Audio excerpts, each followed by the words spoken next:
What if a UFO and alien YouTube channel reviewed three-body problem? That's what's going to happen. Let's dive in. If you're new to the channel, y'all, and you like content like this, please hit that subscribe button. Put out a new video every day, 12 p.m. Central Standard Time, although this is the very first review I've ever done on the channel. Anyway, please hit that like button. That really helps out the videos, so thank y'all so much for the support there, vetters. And of course, comment down below, what do you think of Netflix's three-body problem? I found it to be phenomenal. Let me tell you why. All right, so I tried to make another video, and it got completely copyrighted. Even though I wasn't playing any music, I just had stuff playing in the background. That didn't work. I tried twice, y'all. So this is my third attempt. Hopefully this sticks through. But anyway, here it is, Netflix's three-body problem from the creators of Game of Thrones. It's already out on Netflix. It's originally based on some books, and then they made it into a television show as well, kind of low budget years ago. And now Netflix has taken control. So I've not read the books. I've not seen that show.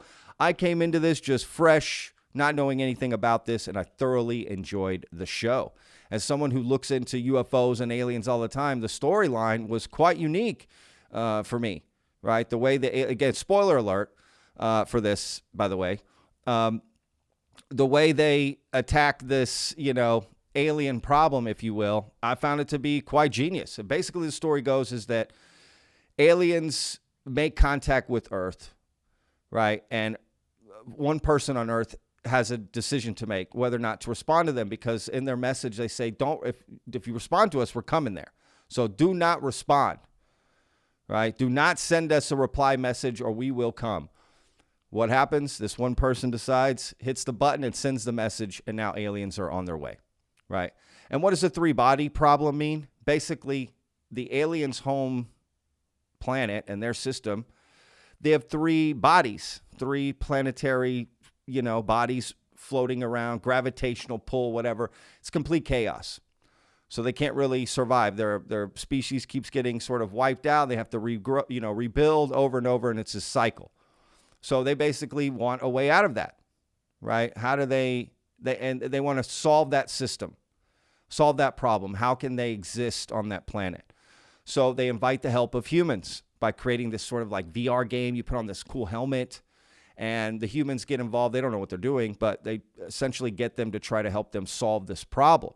And when that's not working out, they realize this isn't going to work out. The aliens are like, we're coming to Earth, but it's going to take 400 years to get there, right? And so what is their plan? This is genius, in my opinion. I mean, for the aliens anyway, not for humans. But their idea is, okay, we're coming in 400 years, but in 400 years, humans will have evolved and be more advanced than us by the time we get there. So we need another plan.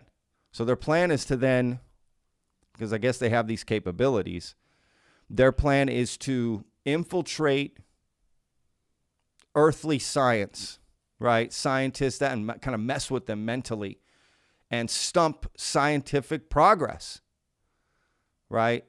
And that will inevitably help them not advance as much, and then, right, be formidable foes for the aliens when they show up, right? So humans would be less guarded, have less technology, right? Wouldn't have advanced as far.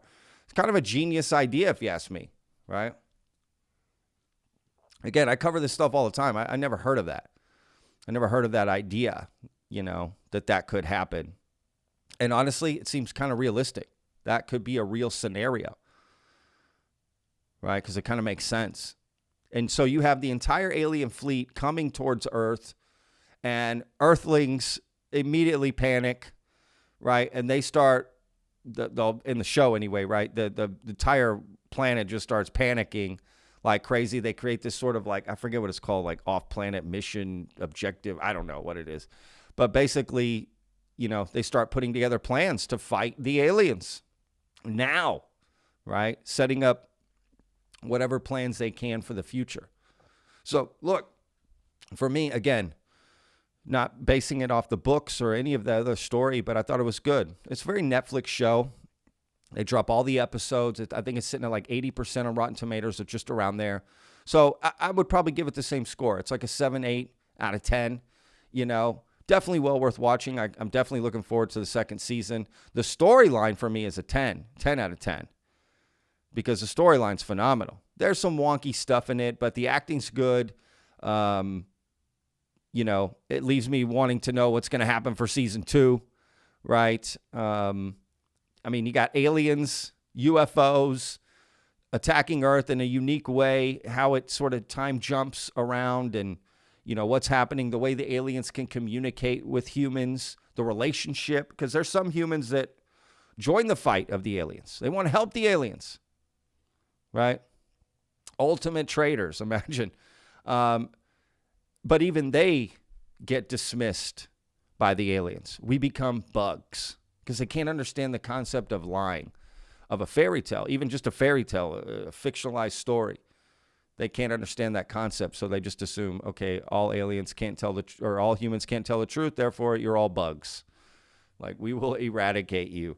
And that's interesting, And honestly, that part of the story is something that's talked about in the UFO community already, right? The idea that we would be bugs. So again, just from someone who's in this all the time, UFOs and aliens and whatever, this is a good show. This is a good show. Well worth watching. You don't need to know anything about previous events or any sort of UFO lore or alien lore to enjoy this, right? So it's a pretty simple concept. And the aliens make themselves look like humans because they tell them, hey, you wouldn't recognize us if we showed you what we really look like. Not recognize, but you wouldn't like it, right? And there are some, weird things that don't make sense in the show, but I kind of just overlooked that. Like, for instance, the aliens have the most unbelievable technology. They can communicate through quantum entanglement. They create these, protons that can become the size of, Earth by going into a fourth dimension and harnessing energy and then engulf an entire planet. It's like this weird thing, But yet they're worried humans are going to advance more than them in 400 years, Plus, they can't solve this 3-body problem. Again, 3 systems, right, sort of put the gravitation of it in the middle. It just screws everything up, so the planets can't. I guess normally 2, right? So, but the fact that they can't solve that problem, I don't know. And they have a whole 1,000, they say 1,000 ships are headed towards Earth. There's not a planet closer they could have been setting up on this entire time. Interplanetary, you know what I mean? There's some holes in the story, in my opinion. And look, maybe that stuff gets answered as the next seasons come along. I don't know. But I found that to be a little odd. They can harness the 4th dimension, but they can't figure out the 3-body problem and get out of that. It seems like they could harness gravity at that point. So I don't know. Again, but whatever. You kind of let that go. It all takes place on Earth for the most part. It does. Even they have this virtual reality game, which is another interesting aspect to the game or to the show. But, I give it thumbs up, y'all. 2 thumbs up.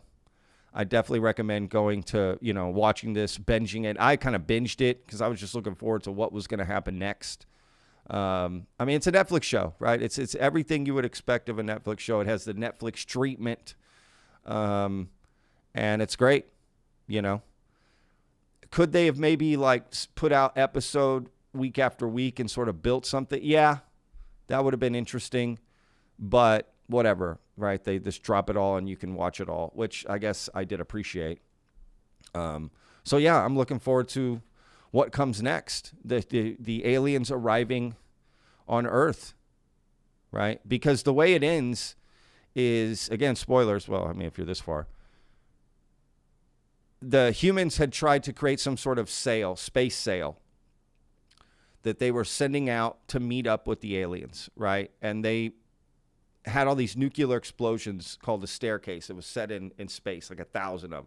And as the sail passed each one, it would explode and propel it forward, right? And then they would accumulate that speed, that propulsion, right, to reach the fastest that humankind has ever gone, right?